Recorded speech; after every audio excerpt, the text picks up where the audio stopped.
네, 안녕하십니까. 필답형 핵심력 제4강 안전관리론에 관련된 내용 정리를 하고 있습니다. 자, 38번입니다. 핵심 38번 심리검사의 기준입니다. 심리검사의 기준은 대표적으로 4가지만 소개를 했습니다. 자, 심리검사의 기준 4가지를 쓰시오. 이렇게 나올 수 있다라는 생각을 하고 있습니다. 심리검사의 기준은 타당성, 객관성, 신뢰성, 사용성 이렇게 4가지를 소개하고 있습니다. 자, 타당성이라는 말은 여러분들 필기하실 때 기억나세요? 타당성과 같은 말이 무슨 말이었죠? 타당성이라는 말은 적절성하고 같은 말입니다. 자, 적절성 이렇게 이야기하고요. 객관성이라는 말은 무오염성이라고 부릅니다. 무오염성, 오염되지 않았다라는 이야기고요. 신뢰성이라는 말은 반복 재현성이라고 부릅니다. 반복성 이렇게 해도 되고요. 재현성 이렇게 해도 되는데 합쳐서 반복 재현성 저는 이렇게 씁니다. 자, 타당성이란 말은 적절한 내용을 담고 검사에 충실하냐 이걸 물어본 거고요. 객관성이라는 말은 그 결과가 외부의 개입에 의해서 결과가 달라지지 않았냐 이걸 물어본 겁니다. 달라지지 않으면 오염되지 않았다. 그래서 객관적이다. 이렇게 이야기를 하고요. 신뢰성이라고 부르는 것은 믿을만 하냐? 이 검사 결과를 믿을만 하냐? 이렇게 물어본 거예요. 그래서 이 결과를 믿을만 하다라고 판단하기 위해서는 반복 재현을 해줘라. 다시 보여주라. 라는 이야기죠. 그래서 결과가 유사하게 나온다면 그것은 믿을 만한 요소다라는 이야기입니다.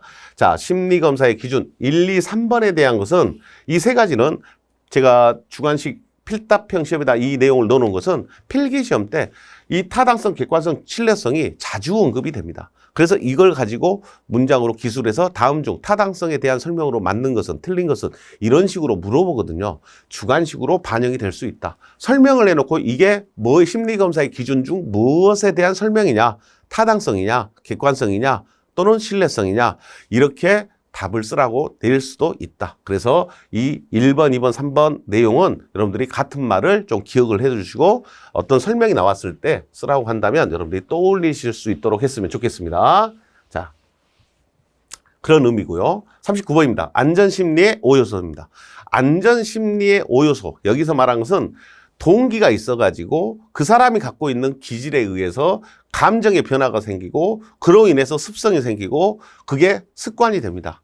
자, 이 순서가 중요하다는 이야기죠. 그냥 섞어서 쓰는 게 아니라 문제에서 안전심리의 5요소를 쓰라고 했을 때 굳이 이 순서를 5요소만 쓰라고 한다면 순서를 지킬 필요는 없습니다만 순서가 의미가 있다는 이야기요. 앞에 여기 나왔죠. 동기, 기질, 감정은 뭐를 결정하고 습성을 결정합니다. 앞에 이 3가지가 습성을 결정을 하고 이 습성을 포함한 4가지가 습관을 결정을 한다라고 지금 밑에 써져 있는 거 보이시죠? 여러분들이 그래서 앞에 순서, 앞에 3가지가 습성을, 4가지가 습관을 이렇게 결정하고 있다라고 하는 취지에서 순서가 있다라고 말씀을 드리고 실제 안전심리의 5요소를 쓰라고 했을 때는 순서 상관없습니다. 그냥 5요소만 쓰면 되니까. 그래서 문제가 좀 자세하게 나오면 어떻게 나오겠어요?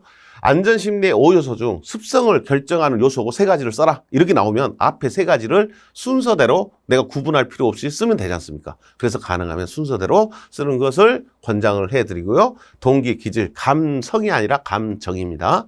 감정, 습성, 습관 이렇게 이야기합니다. 이걸 금방 제가 처음에 말로 읽어드렸잖아요. 지금 이게 안전심리예요. 이 안전심리의 5요소를 이야기하는 이유는 안전한 심리가 만들어지는 안전하게끔 작업자가 행동이 습관이 되게끔 하기 위해서는 동기가 있어야 돼요. 자, 제가 안 좋은 이야기지만 내 동료가 다쳤어요. 그러면 이 작업자는 안전해집니다. 주변에 이런 주변 동료가 다치는 걸 보고 나도 다치면 안 된다는 생각 때문에 동기가 생겨요. 나도 안 다치기 위해서는 어떻게 해야 되겠다라는 동기가 생깁니다.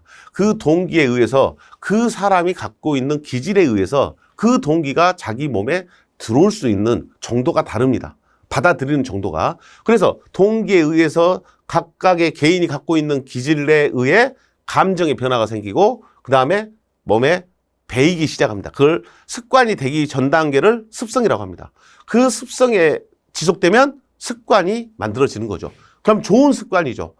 안전 습관이 생기는 겁니다. 그게 안전심리의 5요소의 5가지의 의미다. 이렇게 생각을 하시고 동기에 의해서, 기질에 의해서, 습성 동기, 기질, 감정에 의해서 습성이 만들어지고 그것까지 해서 습관이 결정된다. 이렇게 이 내용을 파악을 하시기 바랍니다. 동기, 기질, 감정, 습성, 습관 이렇게 5가지를 일단은 기본적으로 기억하시는데 이제 그 의미를 한번 되새김해 보시기 바랍니다. 자, 다음입니다. 휴식 시간을 계산하는 문제입니다. 휴식 시간 계산하는 문제도 종종 나오고요. 필기 시험 때도 한 번씩 언급됐었던 내용이죠. 휴식 시간 구하는 기본식은 2-1.5분의 60 가로 2-3이다. 자, 여기에 있는 이 값은 4가 될 수도 있고 5가 될 수도 있습니다. 4가 될 수도 있고 5가 될 수도 있어요. 문제에서 5로 하라 그러면 5로 넣고 4로 계산하라 그러면 4로 계산하면 됩니다. 그래서 이 5나 4라고 부르는 것은 작업에 대한 평균 소모 에너지입니다. 작업 전체의 평균치 에너지예요. 평균 에너지고 소모되는 에너지고 앞에 60은 1시간을 시간 분으로 바꾼 겁니다. 1시간은 60분이죠. 그래서 1시간을 기준으로 휴식 시간을 산정하는 겁니다. 그 다음에 여기에 있는 E자라는 기호는 실제 작업 시 소모되는 에너지입니다. 그러니까 여기에 있는 에너지하고 이 에너지하고는 다르죠. 여기는 휴식 시간도 포함을 해서 전체 작업한 시간을 이야기하는 거고 그때 소모된 에너지고 여기는 실제 몸을 내가 휴식 시간 빼고 실제 몸을 움직여서 일을 하고 있는 그 기간에 소모되는 에너지의 평균치예요. 자, 여기는 휴식 시간 빠진 평균치고요. 1.5는 휴식할 때의 소모되는 에너지입니다. 자, 이 값도 문제에서 2로 하라 그러면 2kcal/min로 하라 그러면 2로 합니다. 식은 1.5로 써졌지만 바뀔 수 있다는 여지가 항상 있다라고 생각하셔야 됩니다. 바뀔 수 있는 여지가 1.5도 2로 바뀔 수 있고요. 4도 뭐로 바뀔 수 있어요? 5로 바뀔 수 있다라는 그런 가정을 하고 식의 형태를 기억하시기 바랍니다. 2-1.5분의 62-4나 5 이렇게 기억을 하시고 1.5도 2로 바뀔 수 있다. 그렇게 계산해서 나온 값은 단위가 뭐가 됩니까? 미니트가 됩니다. 그래서 저 값이 20분 나오면은 1시간 작업 시 40분 작업하고 20분은 쉬어야 된다. 이런 의미입니다. 그러면 여러분들도 현장에서 일을 할 때 휴식 시간이 얼마 정도 적당하냐? 이런 것들을 산정을 할 때 뭐만 알면 되겠습니까? 이 식에 적용하는 식에다 뭐만 알면 돼요? 실제 작업 시 소모되는 에너지가 1분당 몇 킬로칼로리 에너지를 소모하는 작업인가를 알면 휴식 시간이 적정한 휴식 시간이 어느 정도인지를 파악을 할 수 있다라는 이야기입니다. 그래서 휴식 시간 산출하는 식 기억하시고 실기 시험에서도 출제가 된 적이 있다라는 겁니다. 그래서 이 식을 기본으로 알고 계시기를 권장합니다. 자, 기본적인 계산 문제로 나올 수 있습니다. 바이오리듬입니다. 41번. 자, 바이오리듬. PSI. 여러분들이 이제 현장에 계신 분들은 PSI가 압력의 단위인지 아시죠? 파운드 퍼 스퀘어 인치 해서 영국계 압력 단위입니다. PSI. 근데 이제 그런 의미는 아니잖아요. 피지컬 이런 의미죠. P는 육체적 리듬, 센티메탈 해서 감성적 리듬, 그 다음에 인텔리 해서 지성적 리듬 해서 PSI라고 하는데 압력 기호를 활용을 해서 순서를 PSI로 기억하자 이런 의미고요.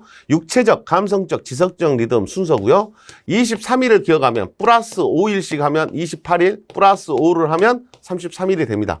그래서 육체적 리듬의 주기만 안다면 23일 주기로 그래프가 그려진다는 걸 알면 5일씩 더하면 감성적, 그 다음에 지성적 리듬의 주기까지 당연히 알 수 있습니다. 색깔로는 청색, 적색, 녹색입니다.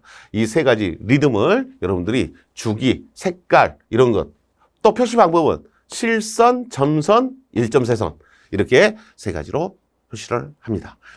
우리 안전에서는 과거의 건설 현장에서는 건설 현장의 위험성이 높잖아요. 그래서 건설 현장에서는 근로자들의 바이오 리듬 체크를 했어요. 그래서 그렇게 해서 적용을 하는 사례가 있었죠. 바이오리듬 체크를 해서 위험일, 바이오리듬에는 위험일이라는 게 있죠. 그래프가 플러스에서 마이너스로, 마이너스에서 플러스로 변경되는 그 시점이 위험일이고 3개의 리듬이 한 날에 동시에 플러스에서 마이너스로, 마이너스 플러스로 지나가는 그 점이 만났을 때 그날이 진짜 위험일이다. 이렇게 이야기하면서 그날은 육체적, 감성적, 지성적 모든 리듬이 안 좋은 거예요.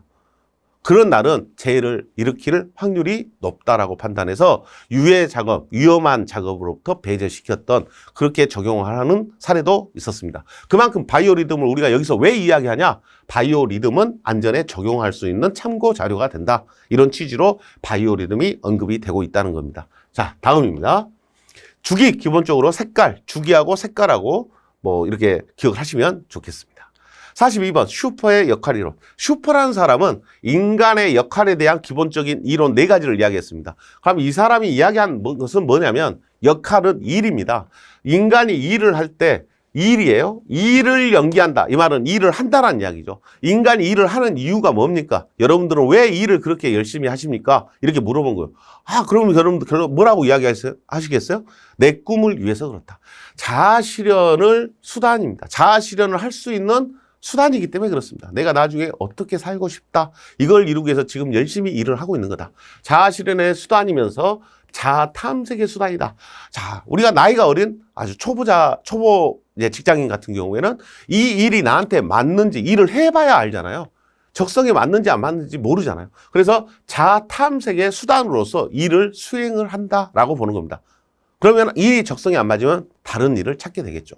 그게 역할 연기를 하는 이유는 자아 실현의 수단이면서 자아를 탐색해보는 수단이기도 하기 때문에 그렇다는 이야기고, 역할 갈등은 역할과 자기네 적성 문제로 갈등, 이제 안 맞는 거죠. 그럴 때 고민하고 스트레스 받고 이렇게 하는 것을 갈등이라고 표현합니다. 일에 대한 갈등을 말하고 있고요. 일에 대한 기대감이에요. 자기에게 주어진 역할에 대한 기대감. 역할 조성이라고 하는 것은 자신이 하고 싶은 일과 싫은 일을 대한 편성하는 거.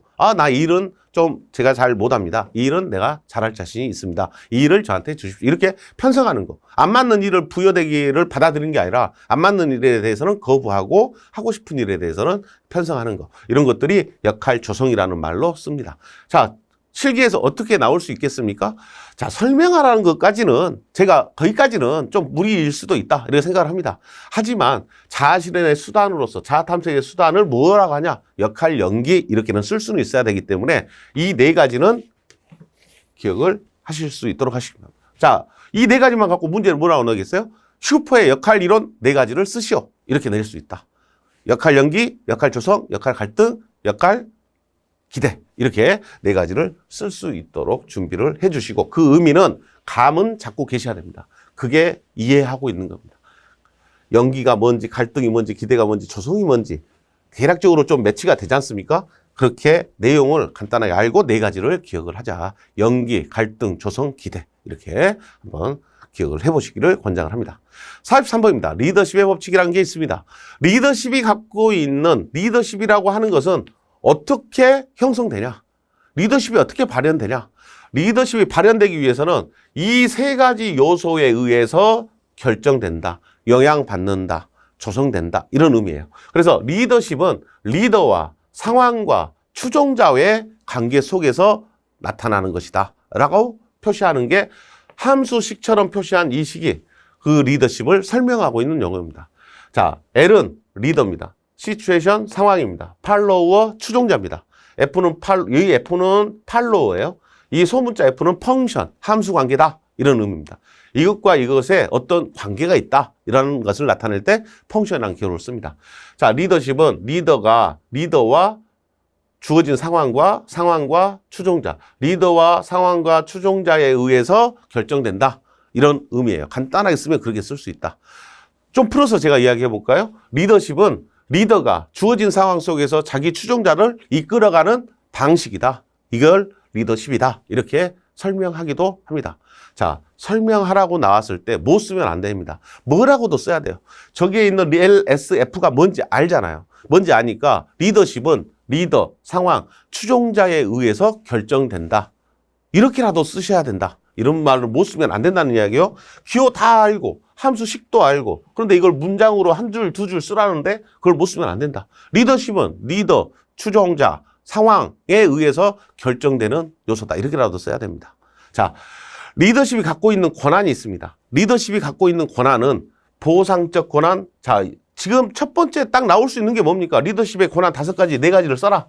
이렇게 문제가 나왔을 때 이 5가지를 쓸 수 있어야 된다. 그래서 잘한 사람, 일을 잘하면 보상해주고, 일을 잘못하면 강압적으로 하고 벌을 준다는 말이죠. 그 다음에 합법적으로 누릴 수 있는 권한도 있고, 전문성의 권한을 가져야 되고, 또 위임된 권한도 가지고 있습니다. 추종자들로부터 위임받은 권한도 있다는 이야기죠. 5가지의 권한이 있습니다. 그 5가지 권한을 리더십의 권한이라고 이야기합니다. 시험에 자주 나와서 제가 설명하는 게 아니고요. 리더십의 권한을 3개, 4개 써라. 이렇게 문제가 나왔을 때 여러분들이 머릿속에서 1-2개라도 두세 개라도 써야 된다는 이야기죠. 부분 점수 있습니까? 없습니까? 필답형 시험에서 4개 쓰라고 했을 때 2개 쓰면 2점 줍니다. 4점에서. 그러니까 부분 점수라도 얻기 위해서는 머릿속에서 리더십의 권한 하면 보상적, 강압적 이거라도 기억이 나야 돼요. 그래야 부분 점수라도 챙길 수 있는 겁니다. 자, 그런 취지로 이야기해드리고 필기 때 다 여러분들이 한 번씩 봤던 내용이지 않습니까? 그래서 기억을 되살려보자 이런 취지입니다. 자, 핵심 44번 인간관계에서의 심리입니다. 인간관계에서 심리. 자, 동일화, 투사, 모방, 암시 이런 말이 나오는데요. 여러분들이 인간관계 심리에서 이런 용어들을 들어봤을 때 먼저 정리를 하나 해볼 필요가 있을 것 같습니다. 자, 이 내용 한번 정리를 해보죠. 여러분들 이 말 들어보셨죠? 적응 기제. 자, 사람이 어떤 조직이나 단체나 이런 데서 적응하기 위한 여러 가지 심리 활동이 일어나는데요. 그 심리 활동을 기제라는 말로 씁니다. 적응하기 위한 기제인데 이 사람이 적응하는 방법이 여러 가지가 있거든요. 그래서 자기를 보호하려는 방어적 기제가 있고요. 방어적 기제가 있고요. 그 다음에 떠나버리는 도피적 기제가 있습니다. 도피적 기제. 도피하는 기제가 있고요. 공격하는 공격적 기제가 있습니다. 공격적 기제. 들어보셨나요? 기억나시나요? 방어적 기제 대표적인 거 몇 가지만 한번 이야기해 보실래요?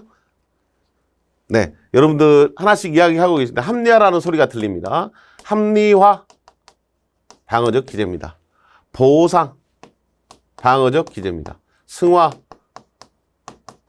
방어적 기제입니다. 지금 저기 나와 있는 동일시 또는 동일화 이렇게 부르는 것도 방어적 기제입니다. 도피적 기제는 뭡니까? 억압, 퇴행, 고립 이런 용어들은 도피적 기제입니다.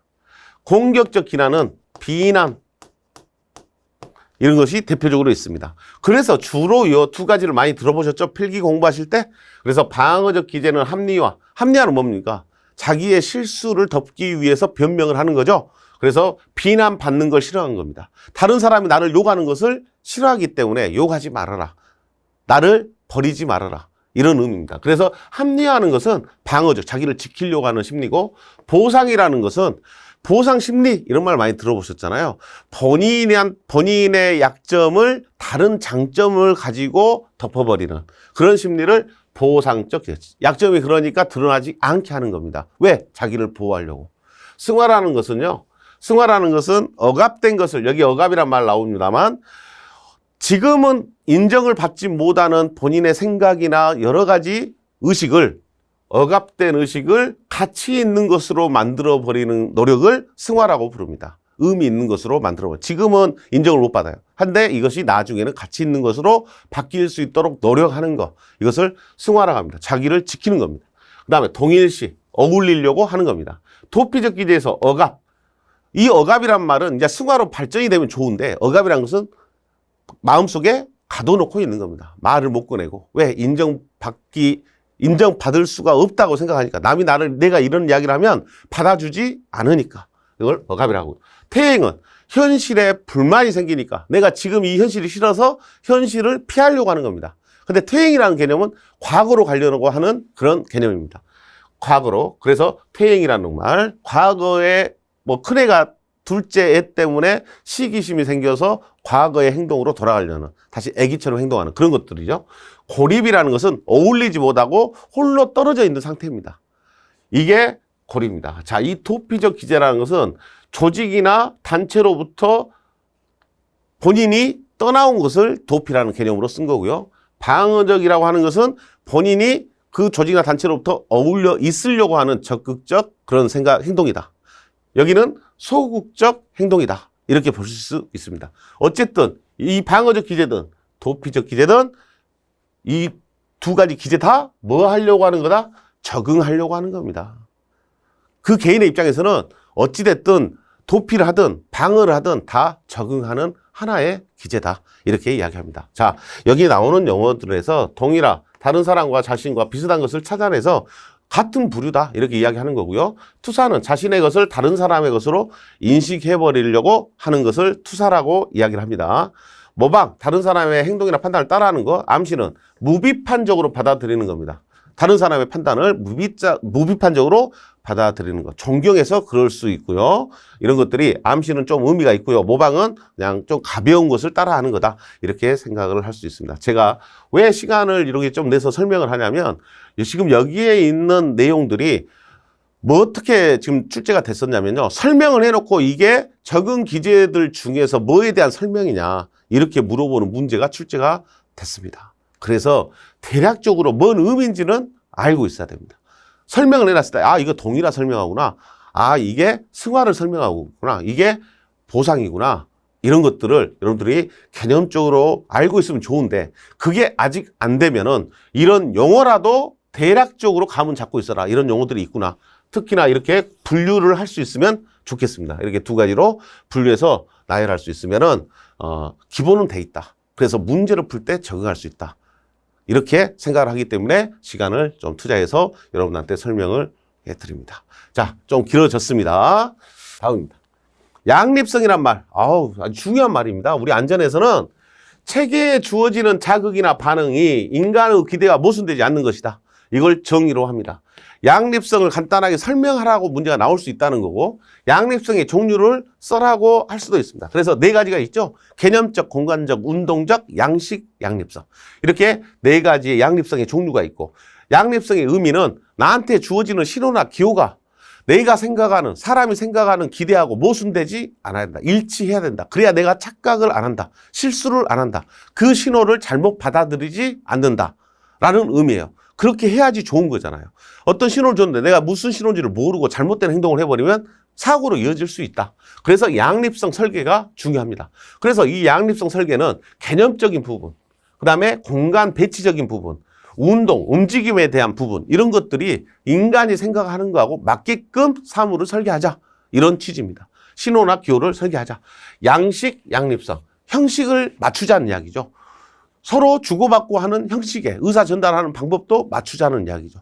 그래서 양식, 양립성 이렇게 설명을 합니다. 자, 네 가지 양립성이 있다라는 거 기억하시고 개념적 양립성의 대표적인 예가 뭐 있었습니까? 필기 때 생각하세요. 지금 들으면서 이런 용어를 기억이 하나도 안 나는 경우는 없을 거 아닙니까? 여러분들 하나도 안 나시면 이제 필기부터 한번 더 찾아보셔야 되는 거고요. 지금 개념적 양립성 하면 떠오르는 예가 대표적으로 뭡니까? 온수, 냉수, 색깔로 하자. 온수 무슨 색? 빨간색. 빨간색을 보고 빨간색의 개념이 우리한테는 고온과 연결돼 있고 위험하다. 이렇게 연결돼 있잖아요. 그러니까 개념적 양립성은 색깔과 신호등이나 금방 말했던 냉수, 온수. 표현할 때 색깔을 쓰죠. 그게 개념적 양립성이에요. 공간적 양립성이라는 것은 배치입니다. 배치. 그래서 가스레인지에 레바를 화구 밑에 바로 두는 것은 이 레바를 돌리면 이쪽에서 불이 난다. 이렇게 이야기하잖아요. 배치를 잘 해놓으니까 주부들이 가스레인지 킬 때 안 망설이고 이 화구에 불 나기 위해서는 이 밑에 있는 레바를 돌리면 되지 서로 반대로 엇갈리게 해놔버리면 실수를 하게 되겠죠. 운동적 양립성은 방향이에요. 운동 방향. 움직임. 방향이나 움직임이 일치해야 된다. 자동차 핸들을 오른쪽으로 돌리면 차가 오른쪽으로 갑니다. 왼쪽으로 돌리면 왼쪽으로 갑니다. 근데 그걸 반대로 해놨다고 생각해 보세요. 사고가 매일 몇천 건씩 나겠죠. 그런 염려가 있기 때문에 운동적 양립성 이렇게 이야기합니다. 자, 이 세 가지의 대표적인 예를 기억하시고 실제로 어떤 문제가 나왔습니까? 양립성의 종류를 두 가지 쓰고 예를 들어 설명하라. 이렇게 나와버렸어요. 여러분들은 이런 것들을 예로 기술할 수 있도록 연습을 나중에는 해야 됩니다. 지금은 어디까지는 하자고요? 양립성의 종류 네 가지는 기본으로 알고 가야 된다. 지금 제가 그 말씀 드립니다. 개념적, 공간적, 운동적, 양식 이렇게 네 가지가 양립성의 종류고 기본적으로 양립성이란 게 뭔 말이냐? 작업자, 근로자한테 주어지는 신호나 기호가 근로자나 노동자의 기대와 모순되지 않아야 된다. 인간의 기대와 모순되지 않아야 된다. 일치해야 된다라는 것을 양립성이라고 정의를 한다는 것이죠. 자, 설명을 들으면 더 어려울 수 있어요. 근데 네 가지 기억하라면 여러분 더 쉽게 받아들일 수도 있어요. 가볍게 들으시고 네 가지를 기억하라는 이야기구나 이렇게 받아들이셨으면 좋겠습니다. 자, 46번입니다. 레빈의 행동법칙입니다. 자주 보셨죠? 레빈의 행동법칙, 인간의 행동은 함수관계 또 펑션 이런 의미가 나왔고요. P입니다. P는 person, 사람이고요. E는 환경이에요. 그래서 B는 인간의 행동, behavior, 개체, 심리적 환경 이렇게 불렀어요. 환경은 환경인데 심리적 환경을 의미합니다. 개체는 한 사람을 말합니다. 사람이 갖고 있는 이 사람의 연령, 경험 이런 것들에 의해 결정되는 요소입니다. 자, 레빈의 행동 법칙을 설명해라. 자, 기호의 의미는 알았어요. 설명 한번 해보세요. 레빈의 행동 법칙이 뭡니까? 여러분들이 이 기호 보고 말로 만들어 보세요. 리더십의 법칙 할 때 리더십 갖고 연습을 했지 않습니까? 그러니까 지금 한번 만들어 보십시오. 뭐라고 설명합니까? 제목이 인간의 행동이잖아요. 인간의 행동은 뭐와 뭐에 의해 결정된다. 개체와 심리적 환경에 의해 영향을 받는다. 결정된다. 이렇게 말하면 설명한 겁니다. 여러분들 그 의미는 알고 계시잖아요.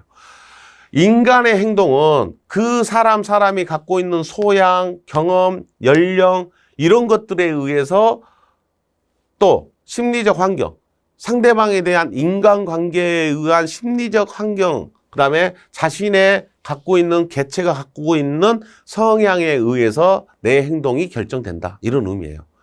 너무 길잖아요. 그러니까 짧게 인간의 행동은 개체와 사람과 심리적 환경에 의해서 결정된다라는 의미입니다.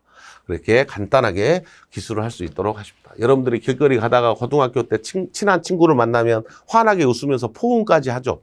그렇게 행동을 하던 사람이 고등학교 때 사이가 나빴던 친구를 만나면 피해버리더라. 내 행동이 그 사람과의 인간관계에 의해서 내 행동이 변화가 일어나 버리더라라는 이야기입니다. 그런 의미예요.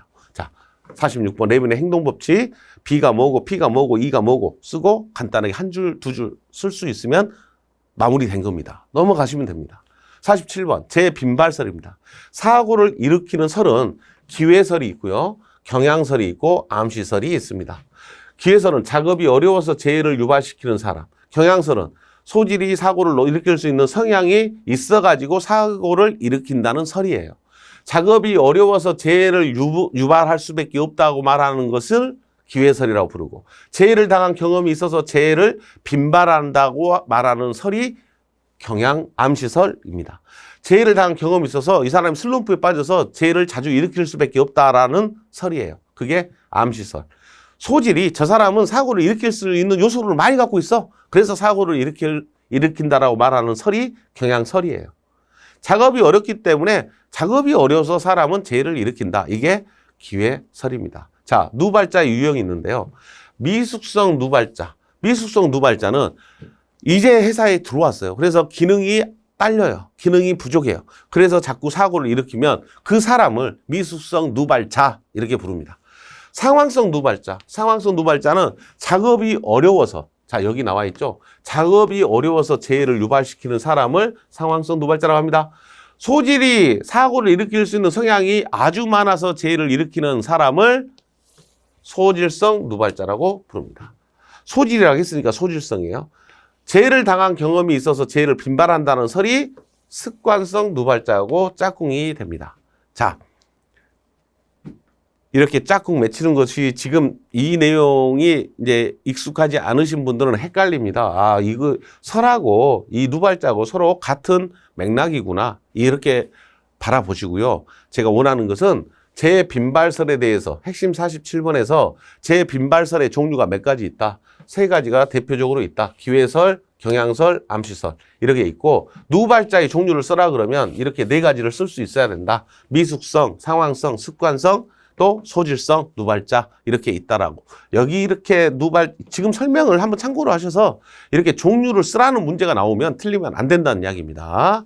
자, 빈발설의 종류를 세 가지 써라. 제 누발자의 유형을 네 가지 써라. 뭐 이런 식으로 나왔을 때 종류 정도는 쓸 수 있도록 하셔야 됩니다. 그래서 이 말을 설명하고 있는 겁니다. 미숙성, 경험이 없는 사람이죠. 상황성, 작업이 어려워서, 작업이 어렵기 때문에 또 작업 환경이 너무 어수선해서 부적합하다 이 말이죠. 그 다음에 근심 걱정이 있어서 이렇게 되면은 작업에 집중을 못하게 되잖아요. 그래서 재해를 일으키면 상황성이라고 해요. 습관성은 재해를 당한 사람이 슬럼프에 빠져가지고 재해를 자주 일으키는 거. 소질성은 개인의 소질이 아주 성격이 아주 개팍하거나 또는 급한 성격이거나 다혈질 성격이거나 비도덕적인 성향이 강하거나 이러면은 소질성 누발자에 해당된다. 그런 사람 그것 때문에 재해를 일으키기 때문에. 자, 47번 기본적으로 종류 정도는 기억을 합시다. 48번 인간의 행동 특성입니다. 간결성의 원리. 이 간결성의 원리는 그냥 보면 좋은 말 같아요. 아, 간결하게 하는 거 좋은 거 아니야? 근데 안전에서는 이 간결성의 원리가 배제됩니다. 왜 배제됩니까? 대부분 간결성의 원리는 목표에 빨리 도달하고자, 목표 달성을 빨리 하고자 뭘 합니까? 생략을 합니다. 생략 행위를 수반하는데 안전에서는 생략이 좋아요, 안 좋아요? 보고 생략하고 작업하자. 안 좋잖아요. 그래서 간결성의 원리는 우리 안전에서는 인간의 행동 특성 중 간결성의 원리를 배제하자. 이런 취지입니다. 그 다음에 주위의 일점 집중 현상에서 갑작스러운 사태에 접했을 때 멍해지는 현상입니다. 너무 놀래갖고 주의가 한 곳에 몰입되는 현상입니다. 그러면은 너무 놀래버려가지고 멍해져 버려요. 그래서 일점 집중 현상도 우리 안전에서는 극복을 해야 할 현상입니다. 교통사고가 눈앞에서 일어나면 우리는 벌벌 떨죠. 얼른 119에 전화하고 조치하고 사람 구하고 이런 조치가 생각이 안 나더란 이야기죠. 멍해져 버리더라. 너무 못 놀래서. 그게 일점 집중 현상입니다. 이런 걸 없애기 위해서 반복 훈련을 하죠. 회사에서는. 소화기 누가 못 사용합니까? 하지만 매번 소화기 사용하는 방법을 연구하는 것은 사람이 급박한 상황에 이르면은 어떻게 사용해야 할지 정신을 못 차리더라. 소화기가 어디에 있는지도 모르더라.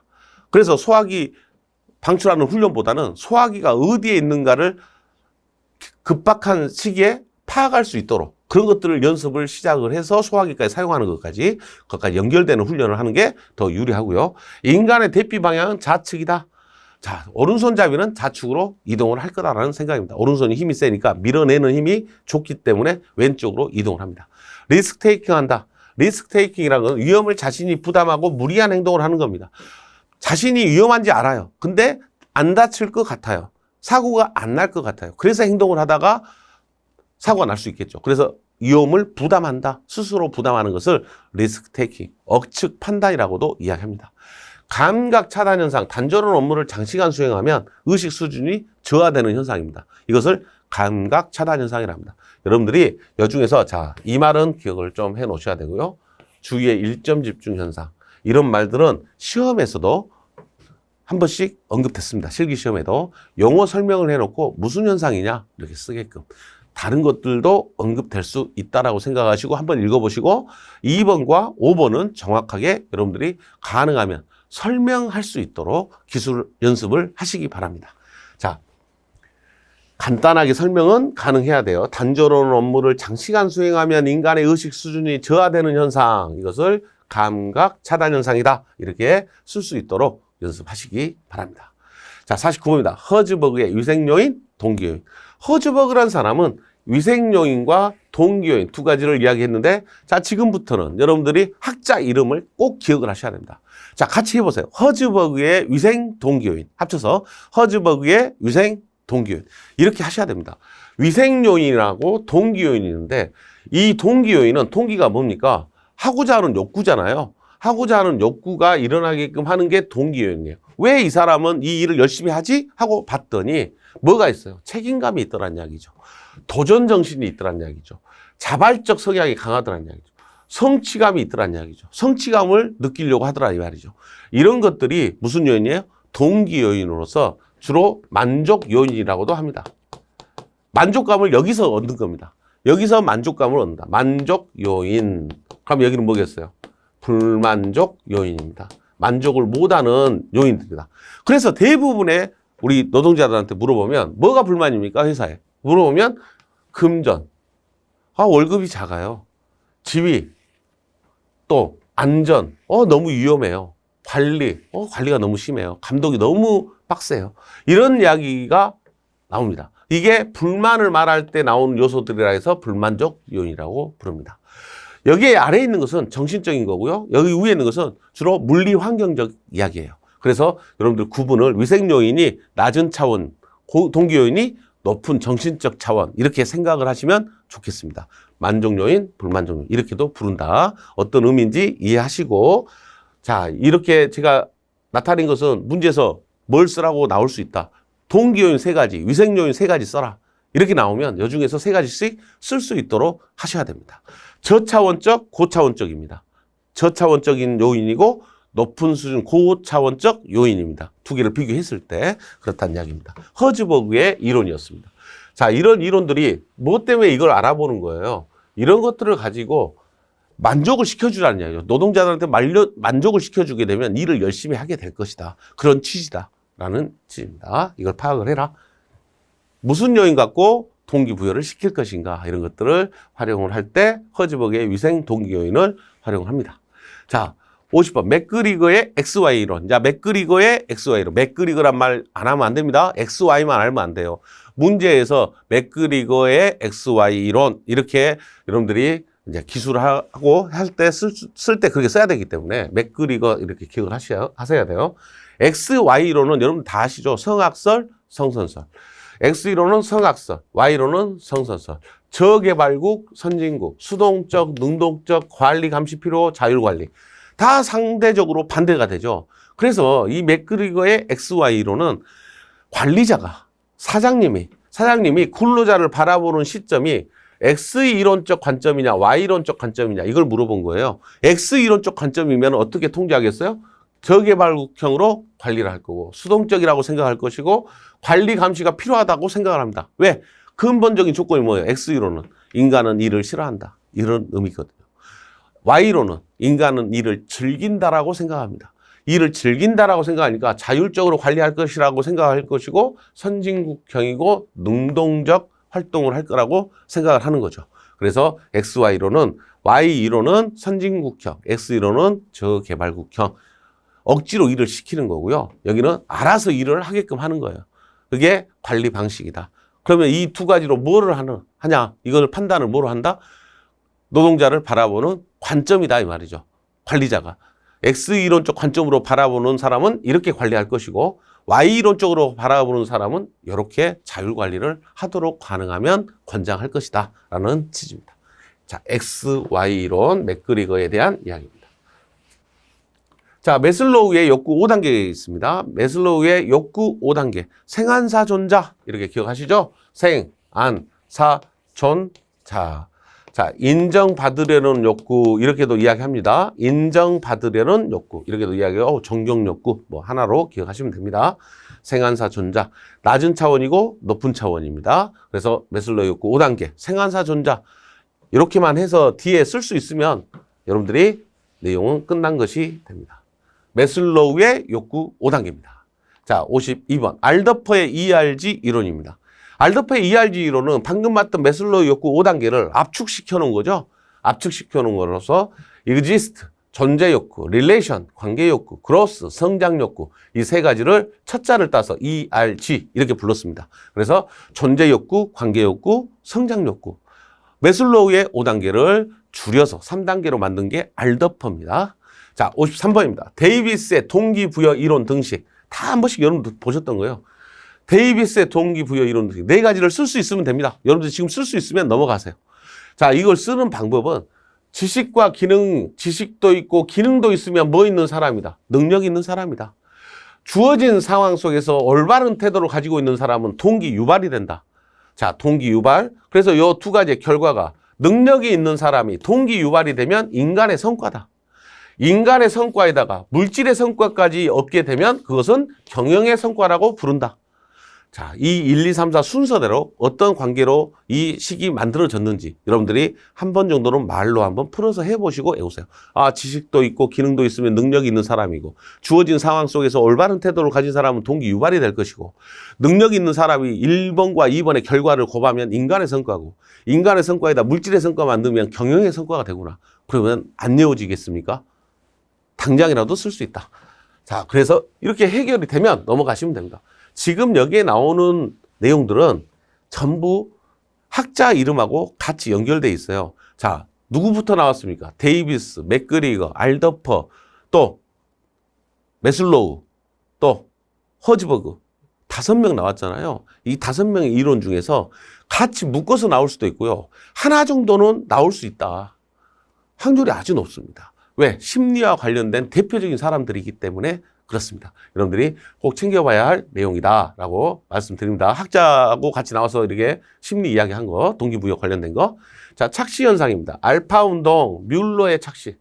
뮬러의 착시인데 뮬러가 어떤 착시죠? 이 착시를 이야기한 거죠. 화살표 끝머리를 다르게 했더니 길이가 같지만 다르게 보인다. 이게 뮬러의 착시 현상이고 알파 운동이라고 합니다. 베타 운동, 가연 운동. 우리가 영화 보는 것도 무슨 운동이야? 정지해 있는 필름을 눈앞에서 빨리 돌리니까 움직이는 걸로 보는 거죠. 그렇게 착각을 일어나게끔 하는 운동이 가연 운동, 베타 운동 이렇게 부릅니다. 그래서 우리는 영화를 착시로 보고 있습니다. 즐기고 있는 겁니다. 유도 운동, 정지해 있는 배경이 움직이는 것으로 착각하는 것. 기차 탔을 때, 버스 탔을 때 옆에 버스나 기차가 움직이면 내가 움직이는 걸로 착각하는 그런 현상이 유도 운동이라고 부릅니다. 자, 자동 운동. 자동 운동은 암실에서 작은 점을 계속 보면 움직이고 있는 것처럼 보이는 현상입니다. 이걸 스스로 움직이는 것처럼 보인다. 그래서 자동 운동이라고 합니다. 저는 얘를 도깨비불로 듭니다. 어두운 산속을 지나가다가 어두운데 밤에 희미한 불빛이 보이니까 저게 뭐지 하고 쳐다봐요. 그 불빛을 계속 보니까 그 불빛이 움직이는 걸로 보이더라 이 말이죠. 그게 무슨 현상? 자동 운동입니다. 그래서 암실에서 작은 점을 계속 보면 움직이고 있는 것처럼 착각하는 현상을 자동 운동 이렇게 부릅니다. 자동 운동이 되려면 뭐가 필요합니까? 암실이 필요합니다. 광점은 소광점입니다. 작은 광점이 돼요. 광의 강도가 약해야 됩니다. 너무 밝으면 주변이 비쳐버리면 착시가 안 됩니다. 그래서 광의 강도가 작을 것, 약할 것 이렇게 해야 자동 운동이 일어날 수 있습니다. 자, 방금 그 말은 왜 드리는 거냐면 자동 운동이 일어나기 위한 조건을 쓰시오 이렇게 물어보면 그렇게 써야 돼요. 주변이 어두울 것, 이렇게 광점은 작을 것, 광의 강도는 약할 것 이렇게 써야지 자동운동 조건이 된다는 이야기예요. 그렇게 문제가 소개될 수도 있다. 착각 현상, 착시 현상 한번 참고로 보시고요. 자, 주의의 3특성입니다. 별표입니다. 주의의 3특성은 아주 대표적인 내용이고 주의의 3특성은 변동성, 선택성, 방향성입니다. 이 세 가지를 설명을 이렇게 할 수 있는 것까지 무조건 하셔야 됩니다. 선택성, 변동성, 방향성을 이렇게 뒤에 설명을 간단하게 쓸 수 있어야 된다는 거. 그래서 변동성은 인간의 주의는 장시간 지속될 수 없다. 즉 자꾸 변한다 해서 변동성이에요. 그 다음에 선택성은 주의는 한 곳에만 집중할 수 있다. 인간의 주의는 동시에 여러 곳에 주의 집중이 안 된다. 그러니까 어느 하나를 선택해야 된다. 선택성이에요. 주의 집중하는 곳 주변의 주의는 떨어진다. 다시 말하면 주의 집중하는 곳에 주의력만 높아지고 주변의 주의력은 상대적으로 떨어진다. 이 말이잖아요. 방향성. 주의 집중하는 방향만 주의 집중이 된다라는 것이 방향성입니다. 자, 선택성, 변동성, 방향성. 이 3특성 이걸 써라고 문제가 나오면 아주 땡큐죠. 땡큐인데 설명하라고까지 나올 확률이 높아요. 그래서 뒤에를 꼭 기억하시고요. 주의가 계속 나오다 보니까 부주의도 언급을 할 수 있어요. 부주의의 종류가 부주의의 원인 4가지를 써라. 3가지를 써라. 이렇게 나올 수 있겠죠. 의식의 우회, 딴 생각하는 거, 의식의 과잉. 의식의 과잉이 뭔 말하고 같은 말이에요. 1점 집중 현상이다.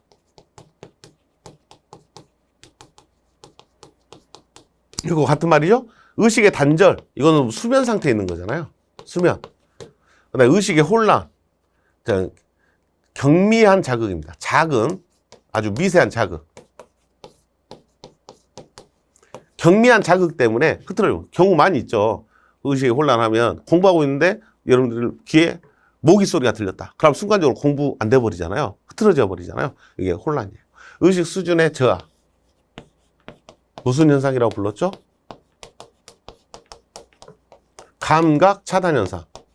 감각 차단 현상 설명 어떻게 했습니까? 한번 이야기해 보세요. 말로 해보세요. 예. 감각 차단 현상은 단조로운 업무를 단조로운 업무란 말이 나와야 돼요. 그래야 감각 차단 현상이 술술 나옵니다. 단조로운 업무, 단순한 작업을 오래 하니까 잠이 올랑말랑 하잖아요. 그게 감각 차단 현상이에요. 그러면 의식 수준이 떨어지는 거잖아요. 그래서 단조로운 업무를 장시간 수행하게 되면 의식 수준이 저하되는 현상, 그것을 감각 차단 현상이라고 부릅니다. 그러니까 이 말과 같은 맥락이다. 이렇게 제가 지금 쓰고 있는 겁니다. 부주의의 원인을 4가지 정도는 쓸 수 있어야 됩니다. 주의의 3특성을, 주의의 3특성을 먼저 습득을 하시고, 그 다음에 부주의의 종류도 4가지 정도는, 3-4가지 정도는 쓸 수 있도록 하자. 이런 취지입니다. 자, 주의의 3특성과 부주의. 중요합니다. 57번, 의식 레벨의 단계. 0단계, 수면 상태. 1단계, 수면 상태는 아니지만 졸음이 쏟아지는 상태. 2단계, 일상 작업 상태. 3단계, 정밀하고 위험하고 중요한 작업을 하고 있을 때의 의식 수준이에요. 인간의 신뢰성이 가장 좋을 때가 몇 단계다? 3단계입니다. 4단계, 1점 집중 현상입니다. 의식이 너무 몰려버렸어요. 일점 집중 현상 좋은 말이 안 좋은 말이에요. 안 좋은 말이죠. 아까 이야기했잖아요. 교통사고가 나면 사람이 너무 놀래서 멍해져 버리는 그런 현상을 일점 집중 현상이라고 불렀고 의식의 과잉 상태가 돼버린 겁니다. 면접을 보러 갔는데 너무 의식의 과잉이 일어나면 긴장을 너무 많이 해버리면 말을 못하죠. 그래서 마지막 단계인 4단계 0단계, 1, 2, 3, 4단계입니다. 그래서 4단계가 과잉 상태를 나타내는 용어입니다. 자, 여기까지가 우리 심리하고 관련된 이 방금 했던 우리 이 강좌에서는 제일 중요한 게 뭡니까? 예, 동기부여 이론입니다. 동기부여 이론이 거의 확실시 되는 내용입니다. 허즈버그, 맥그리거, 메슬로우, 알더퍼, 데이비스 이 5명의 이론을 먼저 확 잡아 놓으시기 바랍니다. 그 다음에 뭡니까? 주의의 3특성, 부주의의 종류입니다. 주의의 3특성과 부주의의 종류. 그 내용도 방금 마지막에 했던 내용도 챙겨보셔야 되고 그 다음에 적응 기제입니다. 적응 기제에 대한 용어 설명 이런 것들이 요즘 출제가 되고 있다는 거 그거 감안하시고 내용 정리 간단하게 한번 해보시기 바랍니다. 다시 한번 읽어보세요. 다시 한번 교재 읽어보시고 잘 이해 안 된 것은 영상을 한번 더 보시기를 권장합니다. 다음 강좌에서 뵙겠습니다.